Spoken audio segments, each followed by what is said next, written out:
Hello and welcome to heliosblog. My name is Helios, here for another reaction video. Today, Mikhaila Peterson talks about mewing. That's training your facial muscles so that your face becomes more attractive. Let's get into it. The reason she's alone is because she's difficult. Women are not accepting the bare minimum. Women fuck men they respect. All the women who say things like, I'm strong, independent, I don't need no man, like, y'all impress me. Women just gaslight each other and say what they want to hear.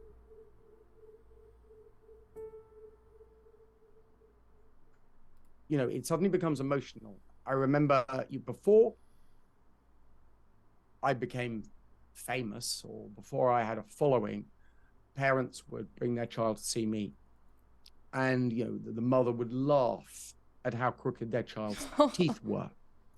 And then I would start explaining the philosophy and the concept behind what we were thinking. And the penny would then drop in the mother that I was suggesting that their child's face hadn't grown me. Yeah. And they'd have a sense of humor failure. And I had one mother leave. You know, I couldn't have been politer. I couldn't have been nicer. And I'm saying, well, you know, how do you circle that square? You know, and I walk down the street and I'm seeing a train wreck, a disaster, car accident. And it's everyone I meet, everyone's faces haven't grown properly. You know, and we know how they should grow because we've got the skulls. Go look. They're in the museums. And, you know, it's the same. You see that guy walking off the African Serengeti, you know, bold as brass, you know, fantastic, big, broad smile with all 32 teeth. And usually something like a centimeter behind the wisdom teeth. Wow. That's a vast amount of tongue space, you know, for his tongue. And interestingly, they look just like our ancestors. And we don't look like our ancestors. And there's been this huge change, and no one's pointing it out. No one's saying, hello. Well, people are. I mean, I don't know if you're familiar with the book Jaws. Done. Got it.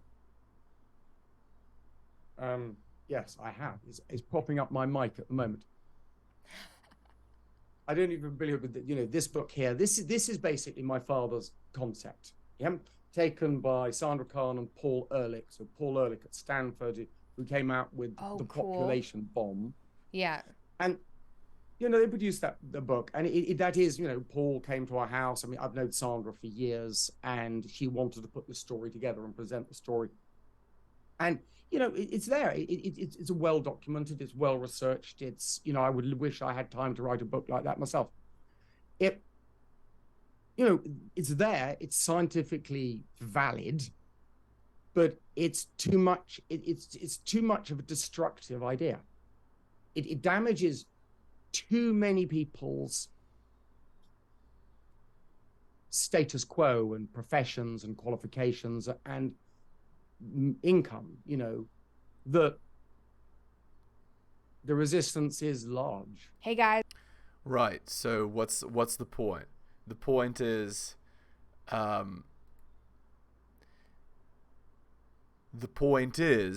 that the way that people are living their lifestyle is messing up their face, and there's too much pushback against. Interesting. Yeah. Well, what it's suggesting is that you can change the shape of your skull, right? Basically. Well, yes. This is the thing. You know, you start saying, well, if this is an environmental change, then you can change your environment, and thus you can change your facial form. And this sounds radical, but look at anyone who has a stroke. Yeah. And you see one on the side. So you know I'm right. But it's one of those things that just jars with people. People, you know, that image that looks back to you from any mirror in the world. You know, what bit of your passport or a driving license do people look at when they want to identify you? It's your photograph, it's your face. In many ways, you could say that is your identity. For me to come along and say that thing that you think your identity is, it's plastic, you know? But I mean, we know our identity is plastic because the brain is plastic and the brain is your identity as well. So it stands to reason that your face is plastic as well. Also, over time, as people age, it's obvious, right? The face does change. So it is plastic. It is changing. You know, you can change your face. You know, it's like you change your personality. You're not the same person. Yep. It's just all these layers of emotive, and I'm sure I'm going to be burnt alive by people who are saying, "Oh, you should be happy the way you are." Yeah, except this concept of just be yourself doesn't actually get you the results that you actually want, right? You have to be the best version of yourself. So there you go.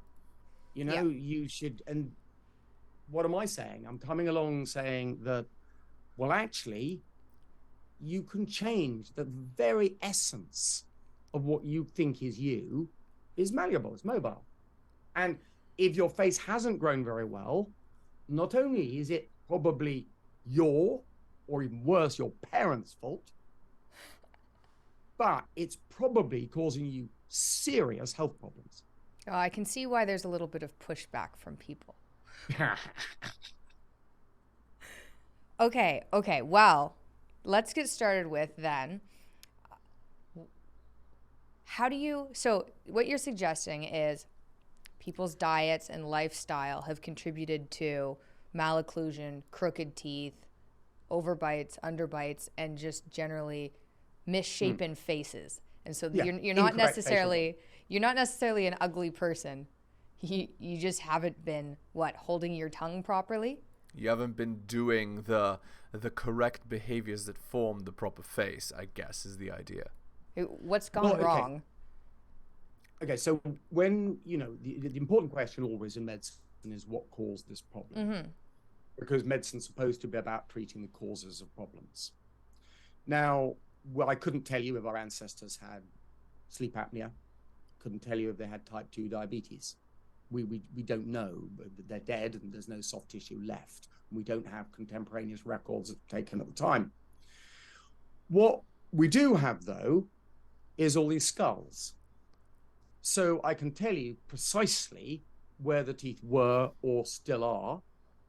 And I can also tell you precisely the dimensions of the shapes of skulls.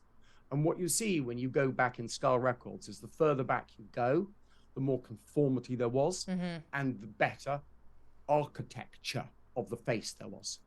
So what's the point?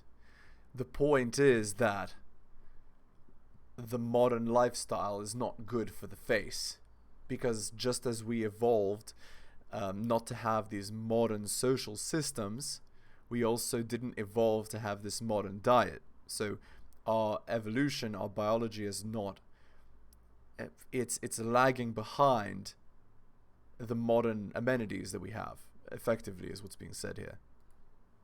Yeah, in all racial groups, all the way around the world, it is not a racial thing.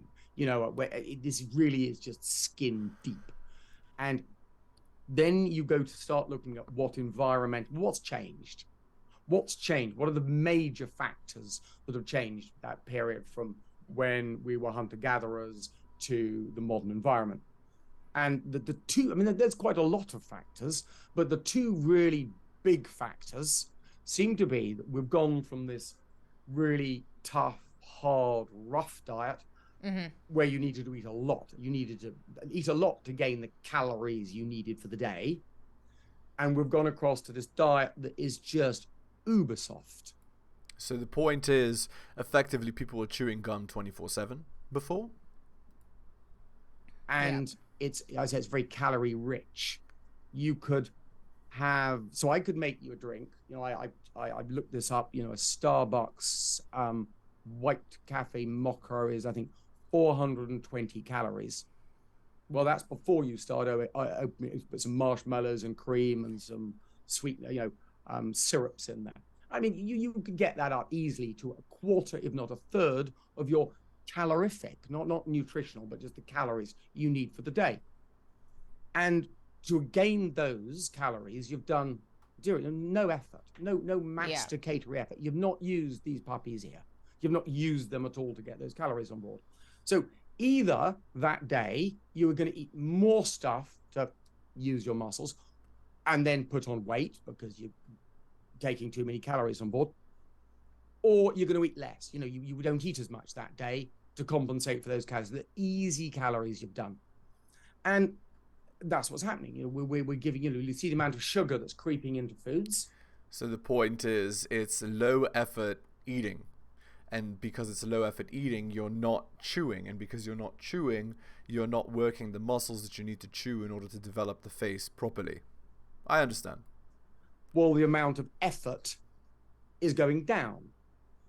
I remember a lecturer telling me that our ancestors were eating for up to a third of the day. Wow. Now that's a huge amount of effort.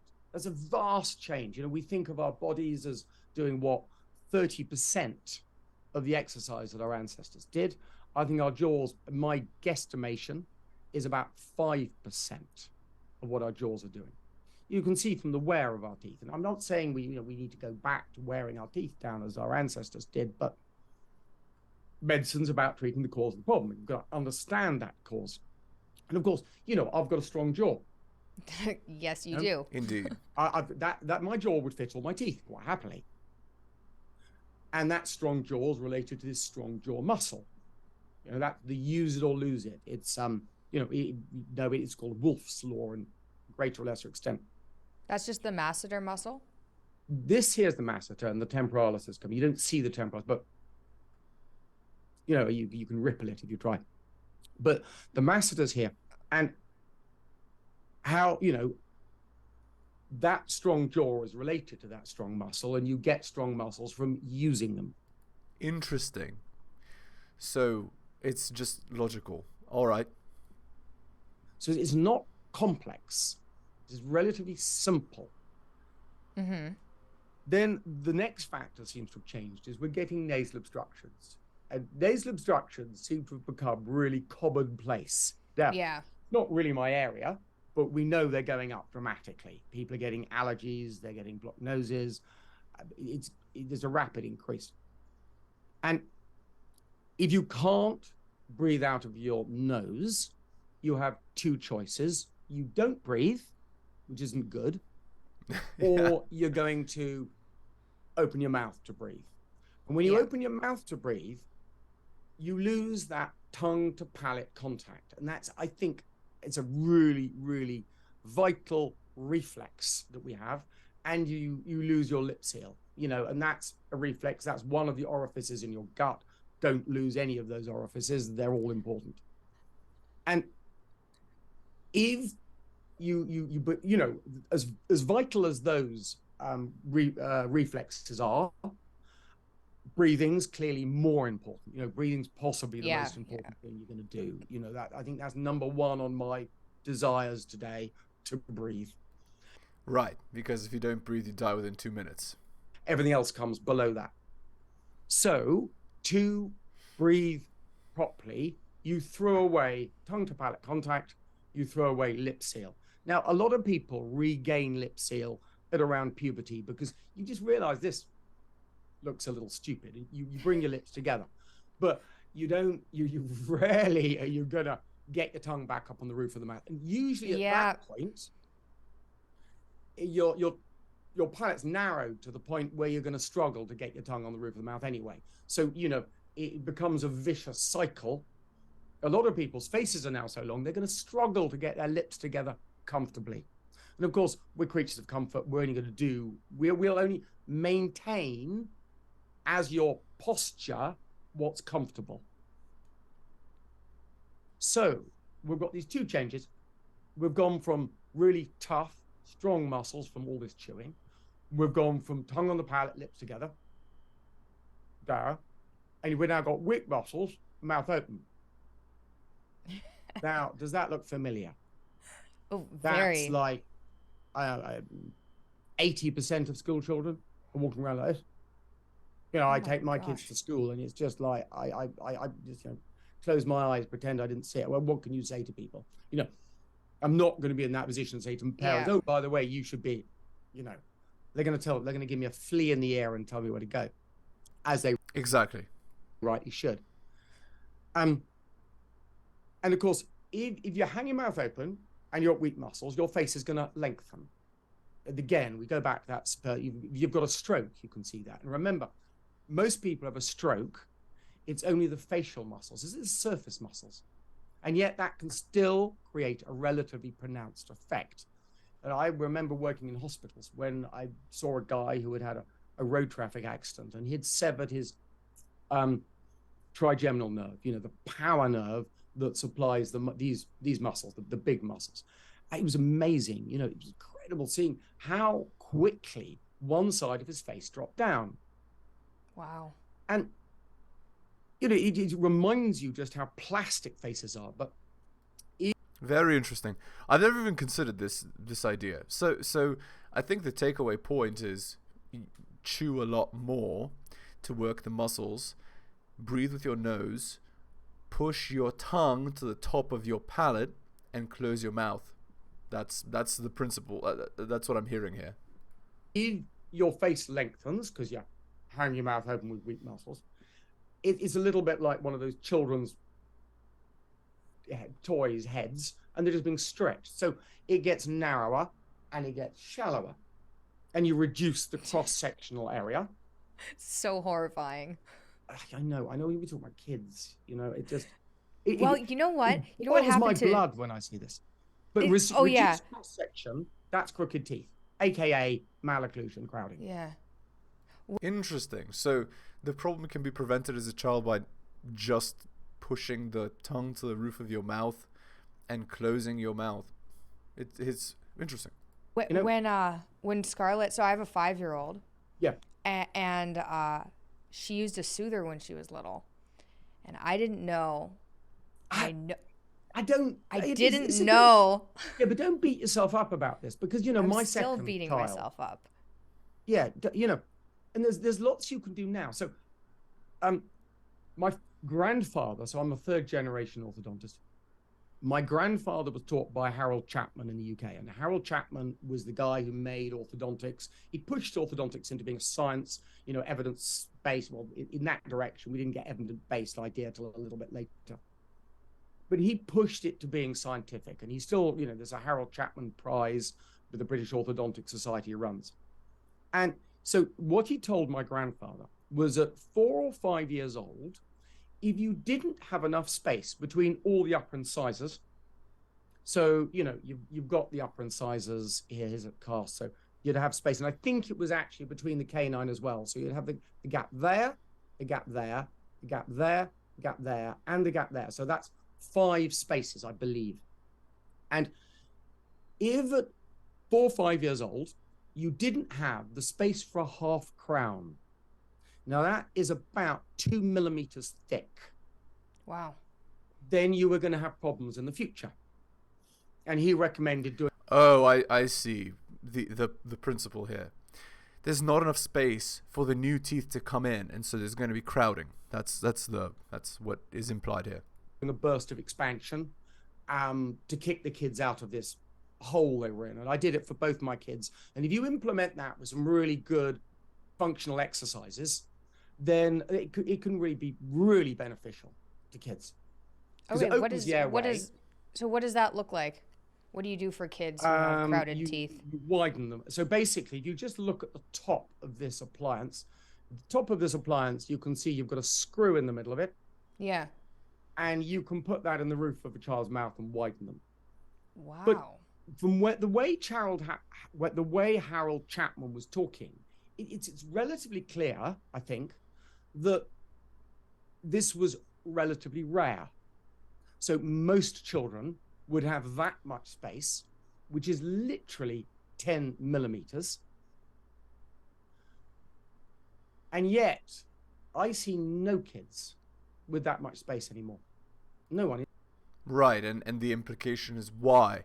Because the kids are hanging around with their mouth open, and so the teeth are migrating towards each other, and the muscles are relaxing, and everything's pushing inwards. That's why. That's what's being implied here, I believe. I never see it.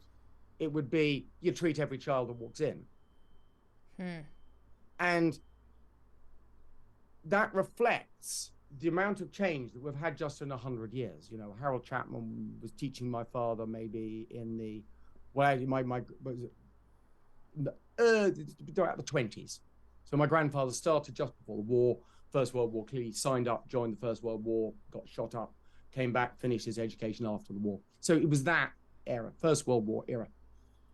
And, you know, I think it's so easy just to forget how things were and become accommodated to how things are now. So, speaking.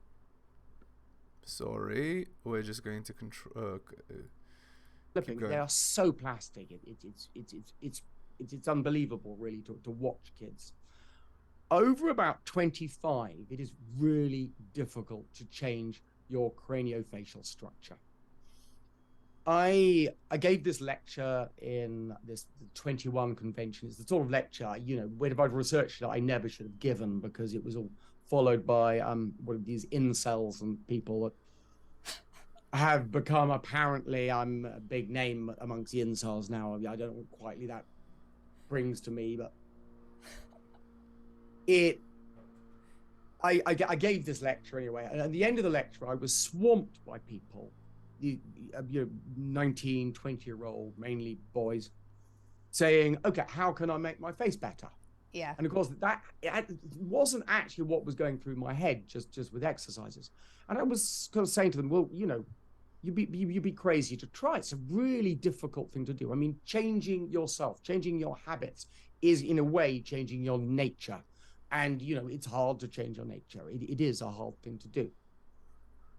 But on the other hand, I guess you'd be crazy not to try, because what else are you doing with your mouth? What I'm saying is stand up straight and shut your mouth. This is not rocket science. It's not new. This is, what I'm saying really is a reiteration, a reworking of ancient ideas. You know, this has gone from Confucius to the Victorians all the way through society. You know, the same mantra has been running. I think I get the idea.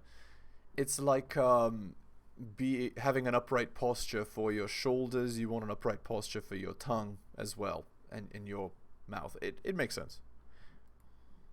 And an important mantra at that. However, I then seem to start, I crystallize this thing in people's minds, and people then work really hard. And I've been really, really stunned at some of the images I see from people. Yeah. Of the changes they gain. And it is just, they're doing this by brute force. They are getting results because they really want results. And for some of these kids, I really feel for them.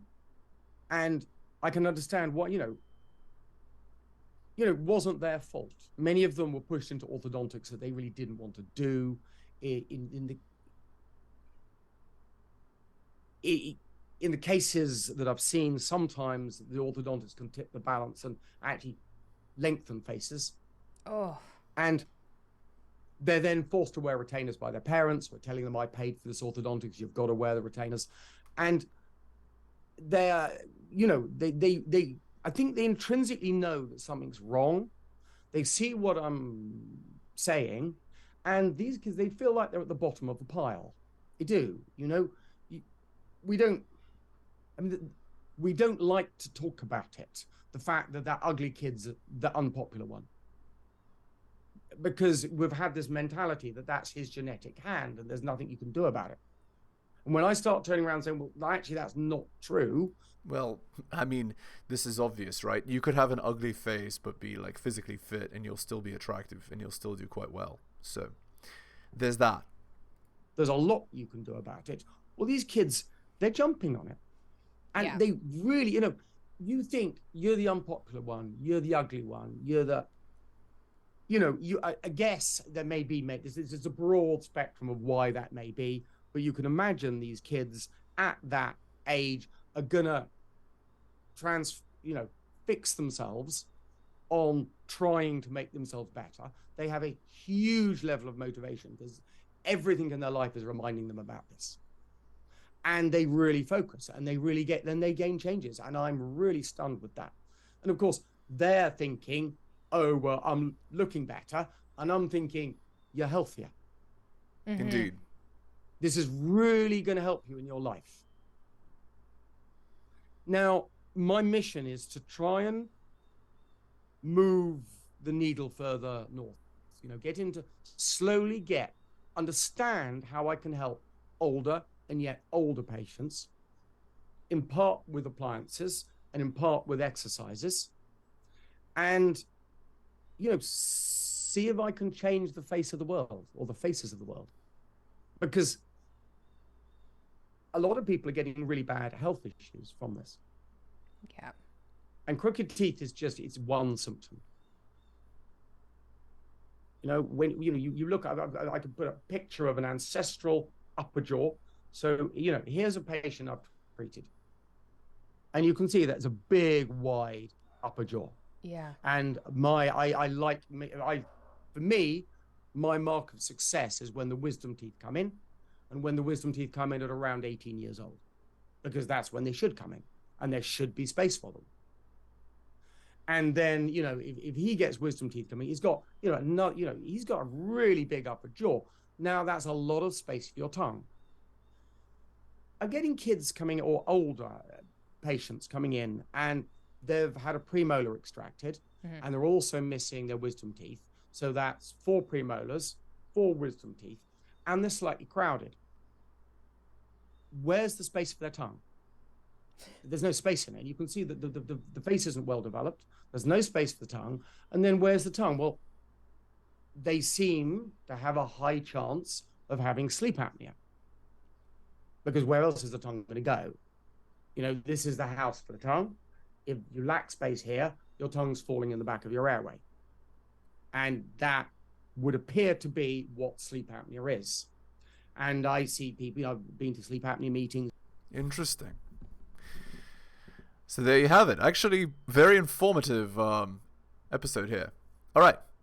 Thank you so much for listening, guys, especially if you listen to the end. Hit the like, hit the sub, hit all the notifications, drop me a donation like Hunter M, Adrian R, Tom M, and Bobby. Shoutouts to him. Most recent Patreon subscriber. Buy my books at bit.ly/heliosbooks. Shoutouts to the Curry Kid, most recent purchaser of Strategist Guide to Seduction. Thank you. Support me on the podcast by clicking the description link. Scroll down to support the show. And share this video. Thank you so much for watching, especially if you watched the end. I really do appreciate it. Take care of yourselves, and I'll see you next time.